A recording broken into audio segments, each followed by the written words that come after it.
변종 코로나19 확산 소식에도 불구하고 코스피 지수가 신고가 랠리를 이어갔습니다.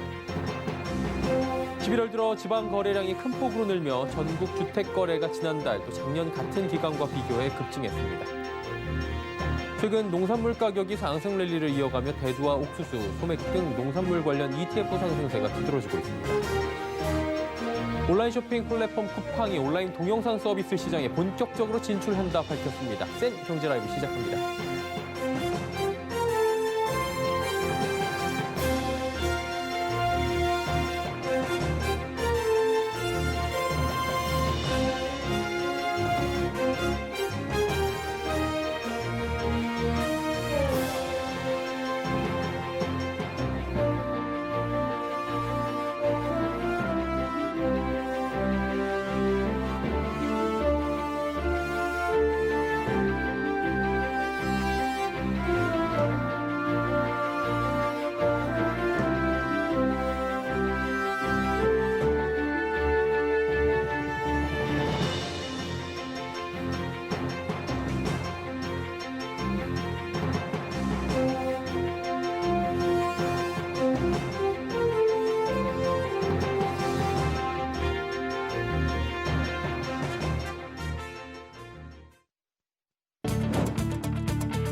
시청자 여러분 안녕하십니까? 센 경제 라이브 서정덕입니다.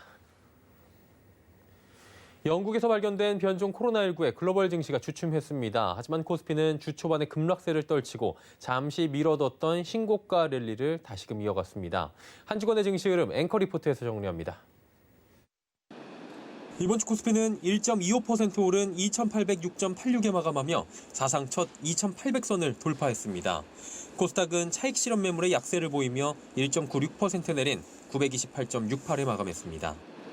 코스피는 개인이 8,530억 원 매도에 나섰지만 기관과 외국인이 각각 8,630억 원, 433억 원씩 매수하며 시장 상승을 주도했고 코스닥은 외국인이 3,890억 원 매수에 나섰지만 개인과 기관은 각각 1,098억 원, 54억 원씩 매도했습니다. 영국에서 발견된 전염력 강한 코로나19 변종 바이러스에 시장은 경계를 이어갔습니다.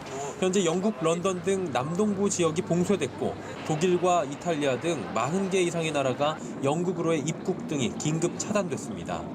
이에 화이자와 모더나는 영국발 변종 코로나19에 대한 백신 효능 검증에 들어갔고 효과를 확인하기 위해 2주에서 수주간의 추가 실험을 할 것이라 밝혔습니다. 영국발 변종 코로나19 우려에도 코스피는 주 초반 급락세를 딛고 사상 첫 2,800선을 돌파하며 신고점을 경신했습니다.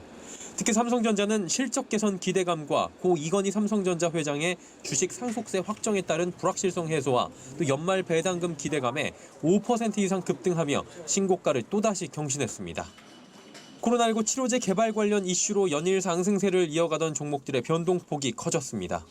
특히 대웅제약은 호이스타정의 치료 효과를 확인했지만 3월까지 걸린 시간이 유의하지 않다는 평가에 급락했습니다. 이 외에도 치료제 이슈가 있는 현대바이오, 부광약품, 동화약품 등의 변동폭이 컸습니다. 애플이 2024년부터 자율주행차 생산에 나설 것이라는 소식이 전해졌습니다. 이에 인포뱅크, 대성엘텍 등 스마트카와 자율주행차 관련주가 강세를 보였습니다. 증권업계는 현재 코스피 레벨엔 배당 관련 기대감이 상당 부분 반영돼 있으며 배당 정책 재고 기대가 크게 반영되는 종목군은 배당락도 클 수 있다고 전망합니다. 특히 배당락이 크게 발생할 수 있는 일부 대형 종목군들에 대해서는 비중을 늘리는 전략이 유효할 것이며 이 반도체와 2차 전지, 헬스케어에 대한 관심을 조언했습니다. 서울경제TV 서정덕입니다. 정부가 글로벌 제약사들로부터 4,400만 명분의 코로나19 백신 도입을 밝힌 가운데 현재까지 2,600만 명분에 대한 계약을 완료한 것으로 나타났습니다. 전일 정부는 미국 글로벌 제약사인 얀센과 화이자의 코로나19 백신 구매 계약을 체결했다 발표했습니다. 이로써 우리나라는 지난달 아스트라제네카의 백신 1,000만 명분에 이어 얀센으로부터 600만 명분, 화이자로부터 1,000만 명분을 확보하게 됐습니다. 또 정부는 백신의 공동구매 배분을 위한 국제 프로젝트인 코백스 퍼실리티를 통해 모더나 백신 1,000만 명분을 추가로 들여온다는 계획입니다. 11월 들어 지방 거래량이 큰 폭으로 늘며 전국 주택 거래가 전달 또 지난해 같은 기간과 비교해 급증했습니다. 11월 주택 매매 거래량은 11만 6,758건으로 전월 대비 25.9%, 지난해 같은 기간 대비 26.3% 각각 늘었습니다. 거래량 급증은 비수도권 지역의 주택 매매 거래가 주된 원인이었습니다. 수도권은 오히려 전월보다 1.8% 줄어든 반면 지방은 50% 가까이 증가한 겁니다. 특히 울산과 부산의 거래량이 폭증했습니다. 울산은 10월 2,300여 건에서 11월 4,800여 건으로 증가하며 2배 이상 거래량이 늘어났습니다. 부산도 10,000건에서 19,000여 건으로 9,000건이 한 달 새 더 거래됐습니다. 최근 농산물 가격이 상승 랠리를 이어가며 대두와 옥수수, 소맥 등 농산물 관련 ETF의 상승세가 두드러지고 있습니다.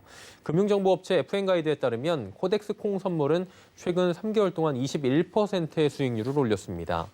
시카고 상품거래소에 상장된 옥수수, 콩, 밀 가격 지수를 추종하는 코덱스 3대 농산물 선물도 15.01%에 달하는 높은 수익률을 기록했고 타이거 농산물 선물 역시 수익률 14.96%로 집계됐습니다. 전문가들은 엘니뇨, 라니냐 발생에 따른 공급 차질 우려와 함께 달러 약세와 중국의 농산물 수요 증가로 인해 내년에도 곡물 가격 상승세는 이어질 것으로 예상했습니다. 온라인 쇼핑 플랫폼 쿠팡이 온라인 동영상 서비스 시장에 본격적으로 진출합니다. 쿠팡은 오늘 온라인으로 다양한 영상 콘텐츠를 무제한으로 즐길 수 있는 쿠팡 플레이를 공식 출범한다 밝혔습니다. 쿠팡 플레이는 월 2,900원을 내는 와우 멤버십 전용 서비스로 멤버십 회원은 추가 비용 없이 이용할 수 있습니다. 영상 콘텐츠로 국내외 드라마와 예능, 영화, 다큐멘터리, 시사 교양, 애니메이션, 어학, 입시 강좌 등이 제공되며 독점 콘텐츠도 마련될 예정입니다. 쿠팡 플레이 앱을 다운로드 받고 쿠팡 앱과 연동만 하면 별도의 가입 절차 없이 바로 이용할 수 있습니다. 현재 안드로이드 버전 공식 앱은 구글 플레이 스토어에서 다운로드할 수 있고 iOS, 태블릿 PC, 스마트 TV, PC 버전도 순차적으로 출시됩니다. 지난 22일부터 제2금융권에서도 오픈뱅킹 서비스가 제공 가능해졌습니다. 이에 따라 증권사들이 22일 오픈뱅킹 서비스를 출시하고 본격적인 고객 유치전에 나섰다고 합니다. 이소연 기자입니다. 하나의 앱에서 타 금융기관 계좌를 조회하고 거래할 수 있는 서비스인 오픈뱅킹. 지난 10월 제1금융권을 시작으로 도입된 오픈뱅킹 서비스가 지난 22일부터 증권사를 비롯한 제2금융권에서도 가능해졌습니다. 현재까지 오픈뱅킹 서비스 사업에 뛰어든 증권사는 13곳가량입니다. 아직 오픈뱅킹 서비스를 시작하지 않은 증권사들 역시 내년 상반기 중에는 서비스를 개시할 전망입니다. 오픈뱅킹이라는 새로운 시장이 열리자 증권사들은 앞다퉈 고객 유치에 나섰습니다. 이체 수수료 면제는 기본이고 경품 추첨이나 상품권 증정과 같은 이벤트를 마련한 것입니다. 또한 아직 이벤트를 진행하지 않고 있는 증권사들의 경우 현재 관련 이벤트를 준비 중이라고 응답해 다수의 증권사가 고객 유치전에 나섰음을 확인할 수 있었습니다. 특히 내년 상반기에는 이들의 고객 유치전이 한층 치열해질 전망입니다. 저축은행과 카드사들 역시 오픈뱅킹 서비스를 시작하는 데다가 마이데이터 사업이 더해지기 때문입니다. 업계에서는 개인의 신용정보를 제공받아 자산관리에 활용할 수 있는 마이데이터와 오픈뱅킹의 시너지를 기대하고 있습니다. 지난 1차 심사에서 증권사 중 유일하게 미래에셋대우가 마이데이터 사업 예비 허가를 받은 가운데 다수의 증권사는 내년 상반기 2차 심사에서 사업 허가를 받는다는 계획입니다. 새로운 수익원이 될 오픈뱅킹 시장의 개화로 증권사의 고객 유치전은 한동안 이어질 것으로 보입니다. 서울경제TV 이소연입니다.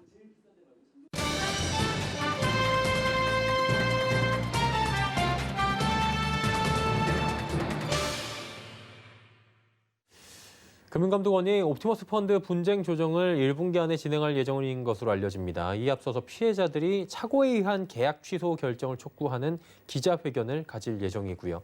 계약 취소가 가능하다는 법률 의견서를 함께 제출한다고 하는데 구체적으로 어떤 내용인지 금융부의 정순영 기자와 함께 알아보도록 하겠습니다. 나와 있습니까? 네, 안녕하십니까? 예.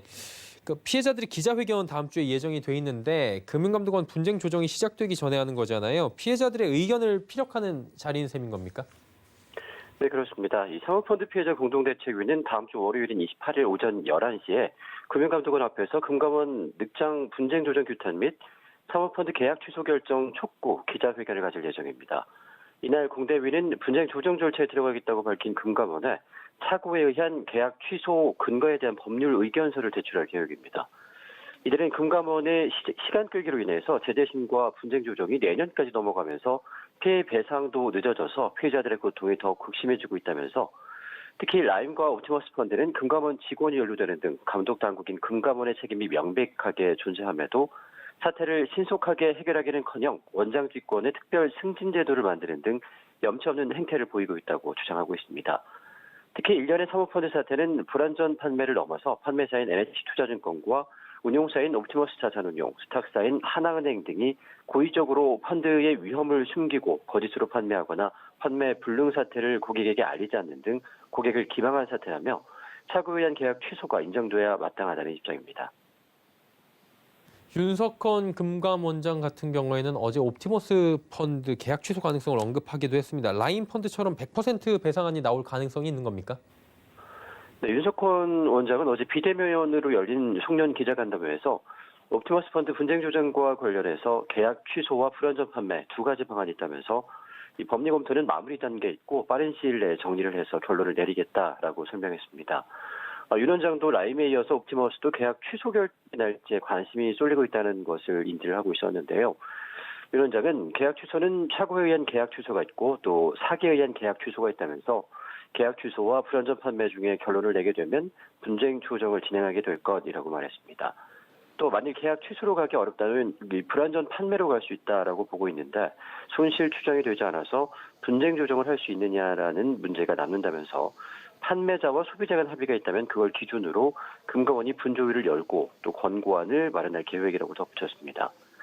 금감원은 내년 2월에 판매사인 NH투자증권의 재재심을 열기로 하고 1분기 중에 옵티머스 펀드 분쟁 조정을 진행할 예정으로 알려졌는데요.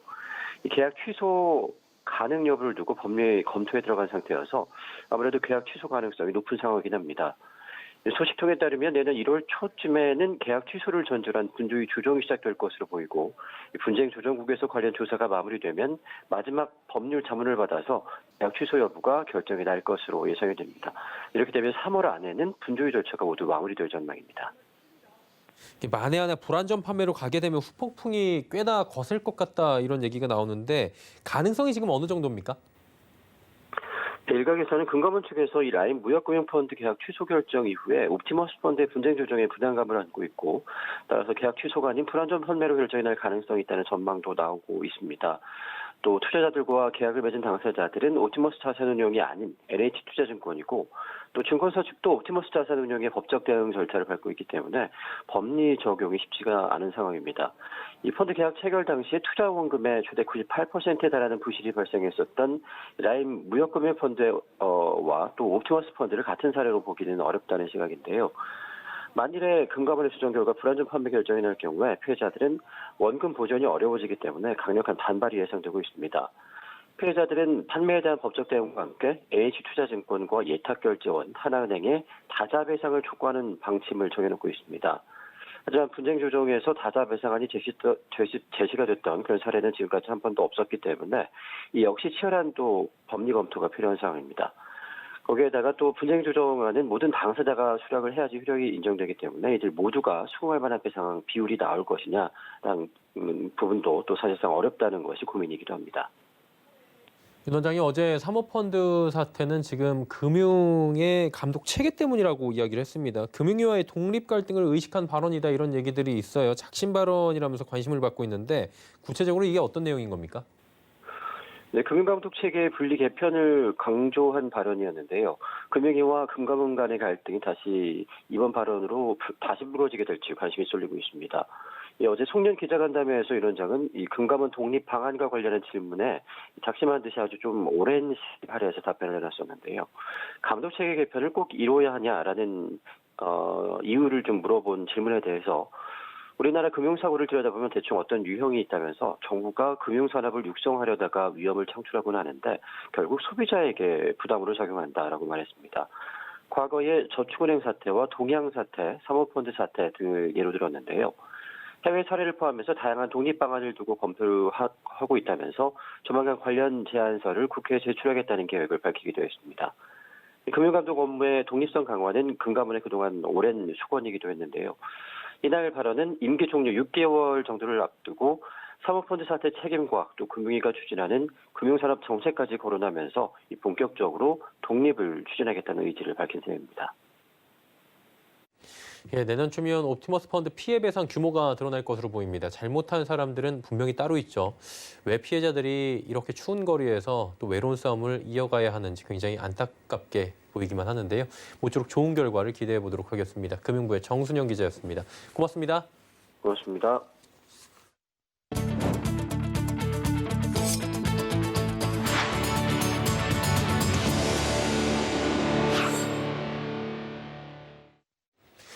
내년 상반기에 인공지능 산업의 기반이라 할 수 있는 데이터의 개념을 명확히 하는 데이터 기본법이 제정됩니다. 또 정부는 AI 도입에 따른 금융사고, 일자리 변화, 행정행위의 오류 방지 등의 문제를 제도 보완에 확산한다는 계획인데요. 윤다혜 기자가 전해드립니다. 정부는 산업진흥 활용 기반을 강화하고 역기능을 방지하기 위해 AI법 제도 정비에 나섰습니다. 과학기술정보통신부와 국무조정실은 오늘 국정현안점검 조정회의에서 인공지능법 제도 규제 정비 로드맵을 발표했습니다. 이번 로드맵은 총 11개 분야 30개 과제로 구성됐습니다. 사회적 합의에 기초하고 민간 자유를 우선하는 로드맵을 제시하여 인공지능 분야 법제도 규제 정비의 이정표를 제시하고자 하였습니다. 내년 상반기에 데이터 기본법을 제정하고 산업별 데이터 활용을 위한 입법도 추진합니다. 이와 함께 개인정보보호법과 대량의 데이터 분석 및 AI 학습이 가능하도록 저작권법 개정을 추진할 예정입니다. 내년에 AI 창작물 투자자 개발자 등의 지식재산권 인정 여부를 논의한 뒤 2023년 민법 형법 개정 검토를 통해 AI 법인격 관련 법체계 개편 논의도 장기 추진합니다. 정부는 의료, 금융, 교통, 고용 등의 분야에서도 AI 활용을 확산하기로 했습니다. AI 의료기기의 국제 기준을 마련하고 AI 의료기술, 효과성 재평가 등을 통한 건강보험 적용 범위 확대도 2023년까지 추진합니다. 자율주행차 분야에서는 기존에 수립된 로드맵에 따라 개별 과제를 추진해 나간 한편 자율운항 선박 분야는 규제 혁신 로드맵을 수립할 계획입니다. 금융 분야는 AI 활용이 활발히 이뤄지고 있는 분야로 금융사고, 투자 손실 등을 막기 위해 전자서명 평가 인정 제도를 운영해 안정성을 강화할 방침입니다. 정부는 로드맵에서 발굴된 30개의 과제에 대해서는 추진 과제별로 정비할 계획입니다. 내년에는 제2기 인공지능 법 제정비단을 구성해 로드맵의 수정 보완과 신규 과제도 지속적으로 발굴할 방침입니다. 서울경제TV 은다입니다.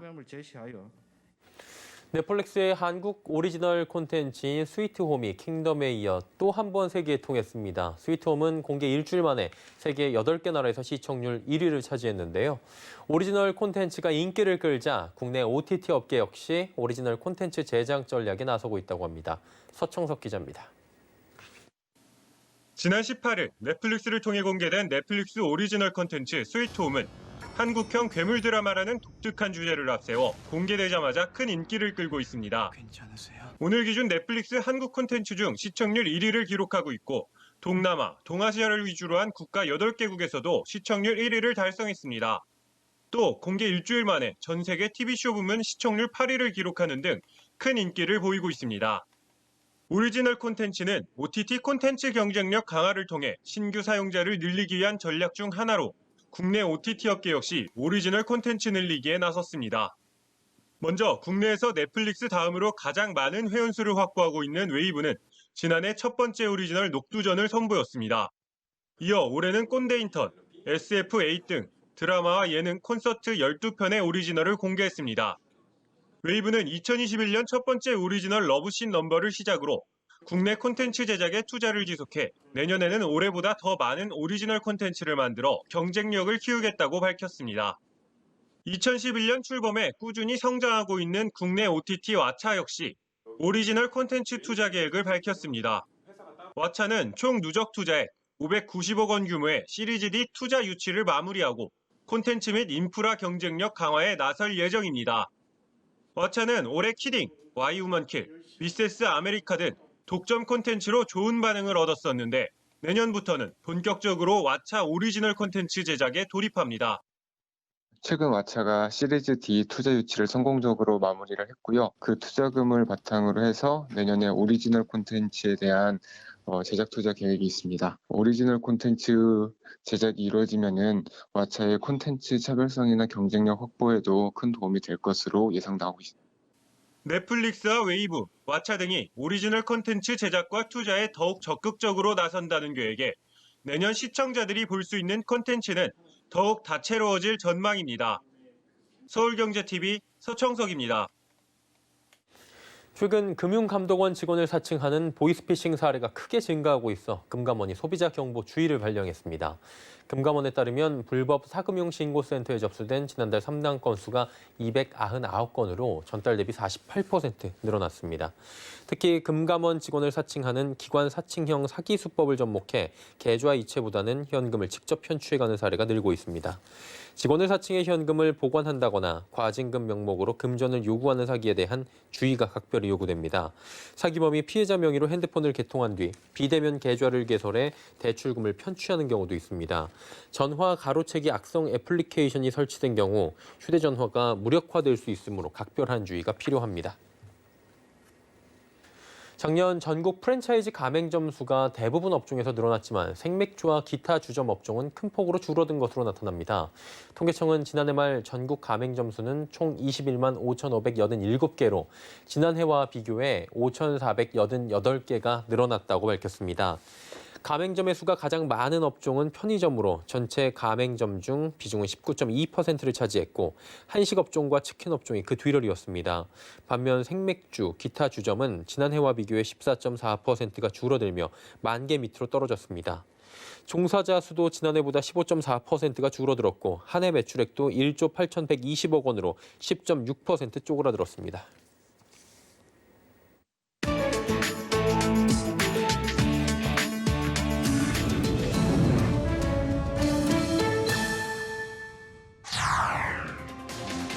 코로나 바이러스가 지구 끝 남극까지 도달했습니다.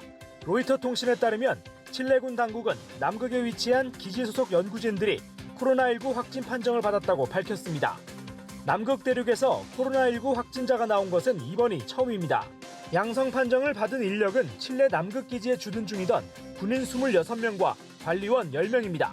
이들은 칠레 남부 푼타 아레나스로 옮겨져 격리됐고 현재 상태는 양호한 것으로 전해졌습니다. 남극 대륙에는 현재 약 1,000명이 연구 활동을 하고 있습니다. 칠레 기지 연구진의 확진 판정 때문에 남극에서 진행되는 모든 주요 연구 프로젝트가 중단됐고 결과적으로 전 세계 과학자들의 남극 관련 연구도 차질을 빚게 됐습니다. 멕시코에 도착한 코로나19 백신이 VIP급 환대를 받았습니다. 로이터 통신에 따르면 현지 시간으로 23일 오전 멕시코시티 국제공항에 미국 화이자가 개발한 코로나19 백신을 실은 벨기에발 화물 항공기가 도착했습니다. 중남미 국가에 승인받은 코로나19 백신이 도착한 것은 이번이 처음입니다. 멕시코 방송들은 공항에 항공기가 착륙하는 장면부터 백신을 실은 차량이 군의 호위를 받아 멕시코시티의 군사학교로 이동할 때까지 실시간으로 생중계하며 열띤 관심을 보였습니다. 멕시코는 오는 24일 수도 멕시코시티와 북부 살티오의 의료기관에서 의료인들을 대상으로 백신 접종을 시작합니다. 크리스마스를 맞아 산타처럼 치장을 한 코끼리들이 학교 앞에서 학생들을 맞을 준비를 하고 있습니다. 코끼리마다 긴 코로 바구니를 들고 있는데 안에는 학생들에게 나눠주기 위한 마스크가 담겼습니다. 이 지역에서는 크리스마스 이전 축제로 코끼리들이 학교를 돌아다니며 사탕이나 장난감 등을 아이들에게 나눠주는 행사를 매년 진행했습니다. 하지만 올해는 코로나19 방역에 대한 인식을 촉진하기 위해 사탕과 장난감 대신 마스크를 아이들에게 선물했습니다. 특히 예년에는 코끼리들이 선물을 나눠주기 위해 학교 안을 돌아다녔는데 올해는 방역을 고려해 코끼리들이 교문 안으로 들어가지 않았습니다. 홍콩이 아스트라제네카로부터 내년 중순까지 백신 750만 회분을 들여오기로 했다고 로이터 통신 등 외신이 보도했습니다. 앞서 중국 시노백과 미국 화이자에 이은 세 번째 백신 계약입니다.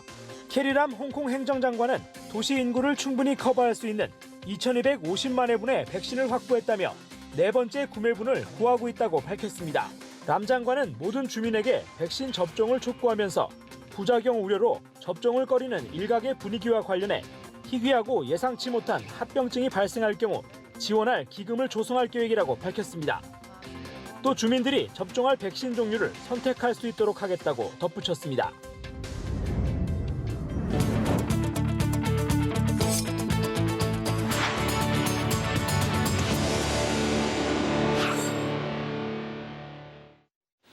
코로나19 확진자 증가에 또 5인 이상 모임 제한 등 올해처럼 성탄 분위기가 안 났던 적이 있나 싶으실 겁니다. 많이 답답하고 또 힘드실 수 있겠지만 마음만은 그래도 넉넉한 건강한 성탄 연휴 보내시길 응원하도록 하겠습니다. 함께해 주신 여러분 고맙습니다.